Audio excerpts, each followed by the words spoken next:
Hello, upper school. Today, we are going to continue with our theme of landscapes, and we are going to be making a landscape inspired by Vincent van Gogh and his The Starry Night, which he painted all the way back in 1889. All right, let's get started. Since this is a landscape, you're going to need a horizon line. And the horizon line is going to go in the center of the paper, and it's going to be a wavy line, so kind of up and down. And that's going to be the top for the sky, and then down here is going to be the ground. In Vincent van Gogh's artwork, or Vincent van Gogh, as they try to say it in the other videos, that's actually how you really say it. When he made his picture, he added a large cypress tree in the foreground, or the front of the picture.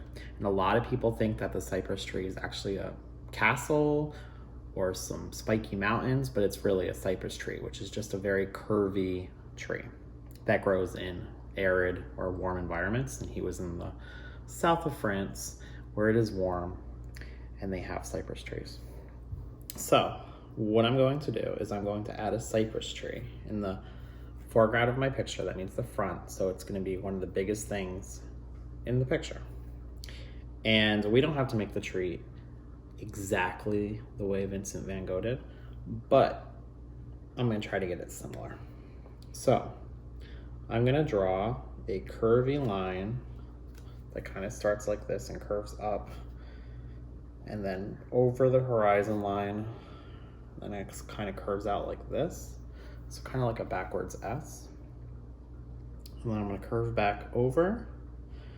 I'm going to come down. It's going to be kind of spiky, like a tooth. And then I'm going to go down. I'm going to come back up again to do the other part of the tree. Then maybe again this way. And then I'm going to go down. It's going to be skinny, but as it gets closer to the bottom, it's going to get a little bit bigger. And then I think I'm going to add another curvy line next to it and do the same thing over here.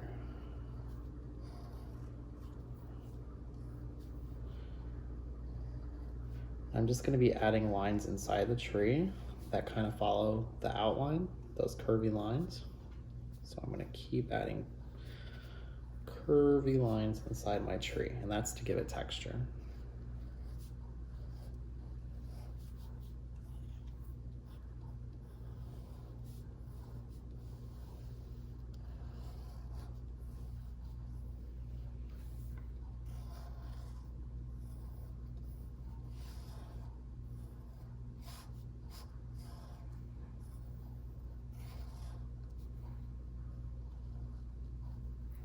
Okay, it kind of looks like a big fireball to me. Okay, after you add those lines, you're going to start with the foreground. We're going to do the sky last. And the foreground is the front of the picture, so that's why we have our big tree right here. So just after the foreground, you have the middle ground of your picture, and that's where the village is going to go. In the village, there's a church. So I'm going to draw the church first, and then work my way out around the church. So the first thing I'm going to do is I'm going to make a square rectangle for the bottom of the church. Then to make the roof,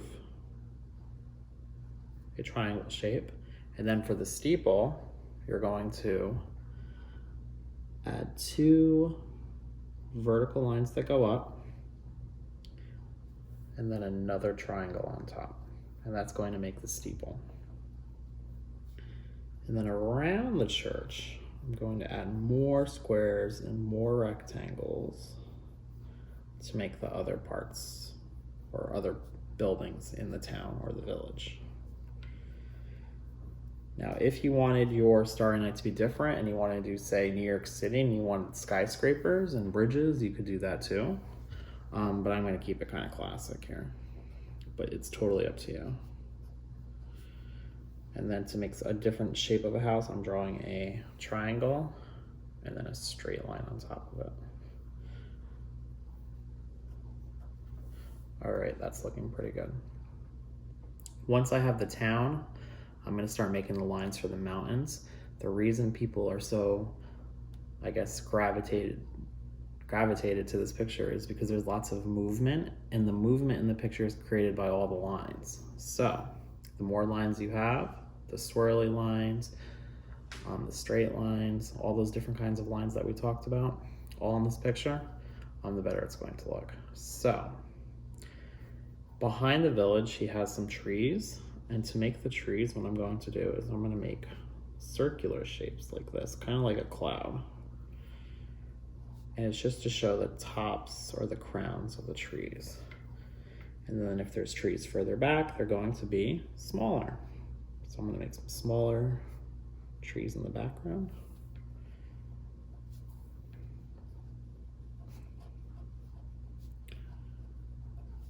So big, medium, and small.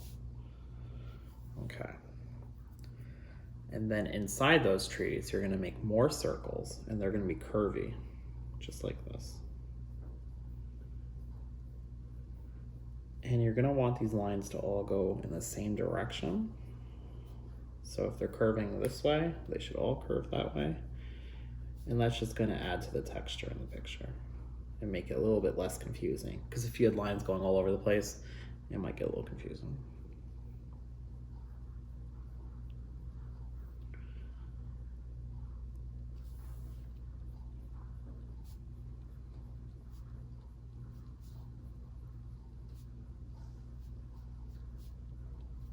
Okay, and then for the bottom, like the really immediate foreground, we can just draw some horizontal lines that go around. And they'll be kind of wavy and curvy, kind of with those hills that are around the town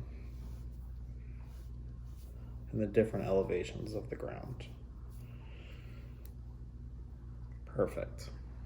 All right, for the sky, we're gonna make the moon first. And he has a crescent moon. So basically it's a backwards C, and then it's kind of bubbled out this way. If you want a full moon, you could add that. And I'm gonna add another circle around it, just to make it look like it's shining.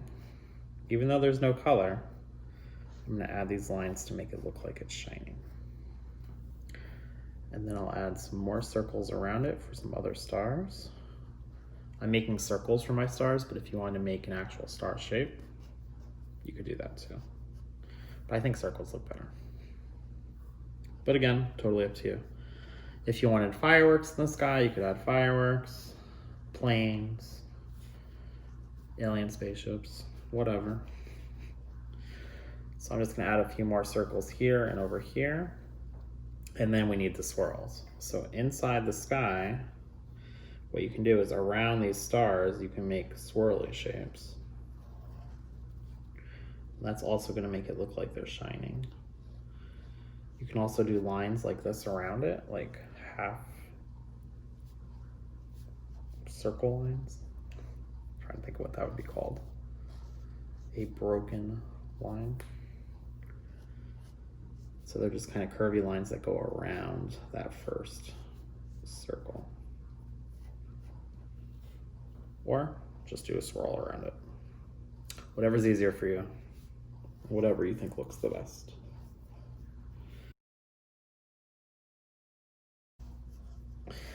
And then I'm gonna add some curvy lines to show this movement in the sky, like that the weather patterns, the sky, the clouds are kind of blowing in the sky and moving, and we're gonna do that using curvy lines.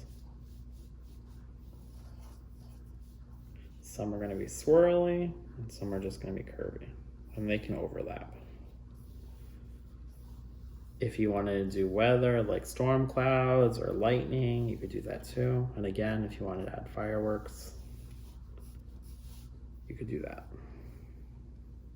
Okay. Now that I have all my lines, I'm going to add my color. So I'm going to start with my brighter colors first. So yellow. And I'm going to make the stars, the sky yellow. And the moon.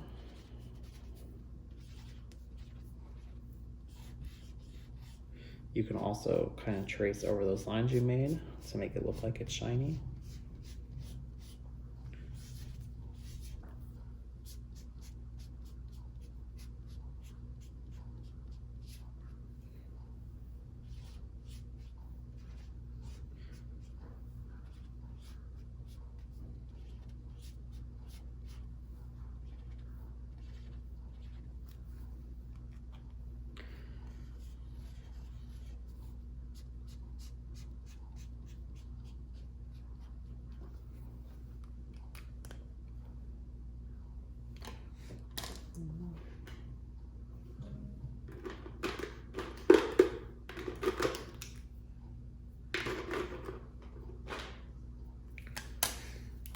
You could also add some purple in your sky.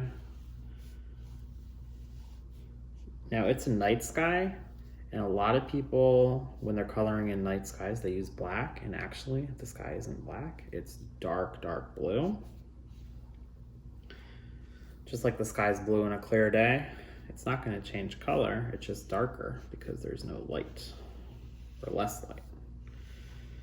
So you're going to use blues, purples, and pinks to color in your sky.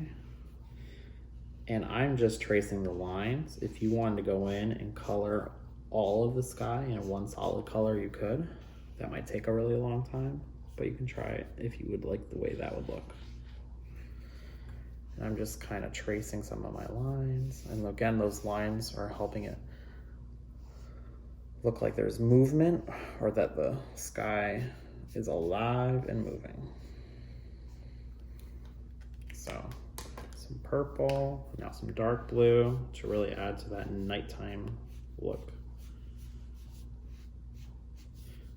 And just like in our other pictures, I'm leaving some white in between our lines.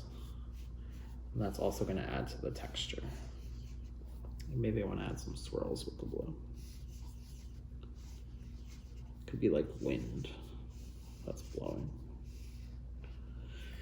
And also be careful when you're drawing with a blue marker over the yellow, because blue and yellow make green, and you don't want to turn your stars green.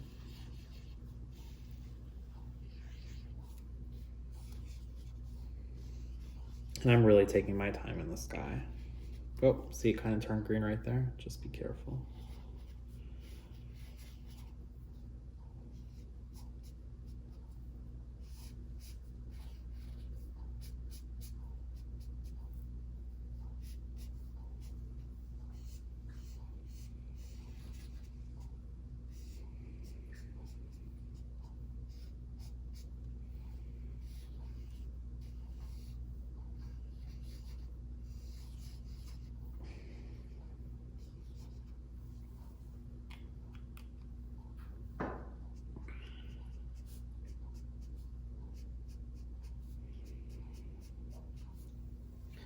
Okay, now I'm going to outline my big tree in the foreground. I'm gonna use black.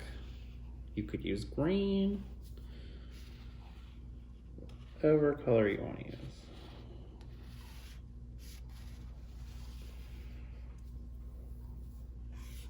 And again, I'm just following those lines that I made originally.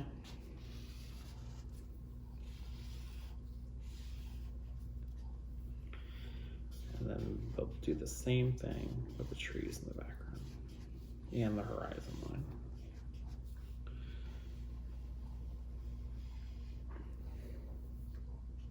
And the black is just going to give it a little bit more contrast in depth.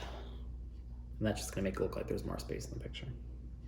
When you add dark shadows, it adds depth to your picture. Okay. I think I'm going to trace the buildings with the black too. And I forgot to add windows. I'll do that in a minute, just so you can see the light shining through the windows.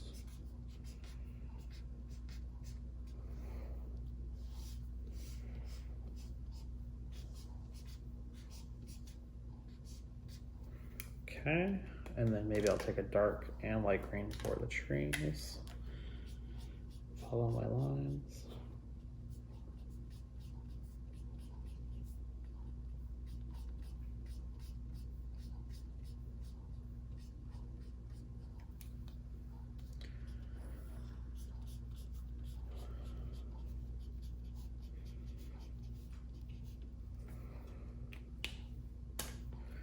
And then I'm going to take my darker green, and I'm also going to get in there and trace. So try to use dark colors and light colors together. That's going to give your picture a lot of depth and a lot of texture. And it's going to make it more interesting. If they're all the same flat colors, your image is not going to pop out at you or come off the page.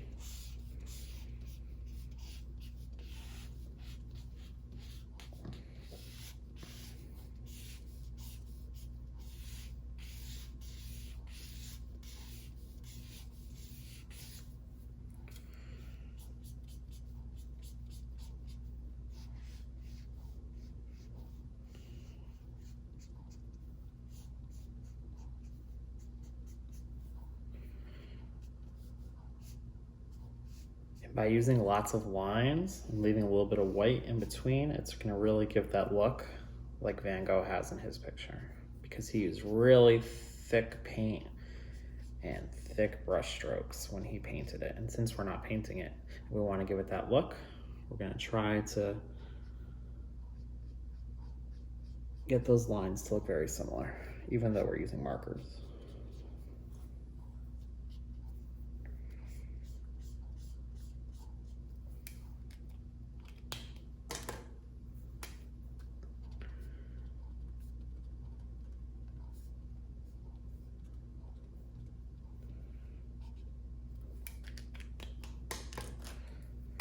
Need to go over that steeple again.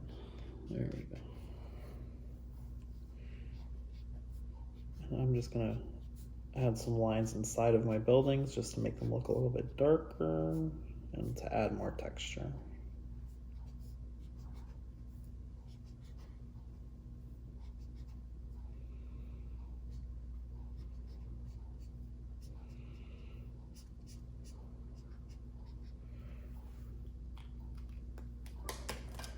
And take some light purple. Just go on the top and the spaces that I missed. Maybe make some more swirls.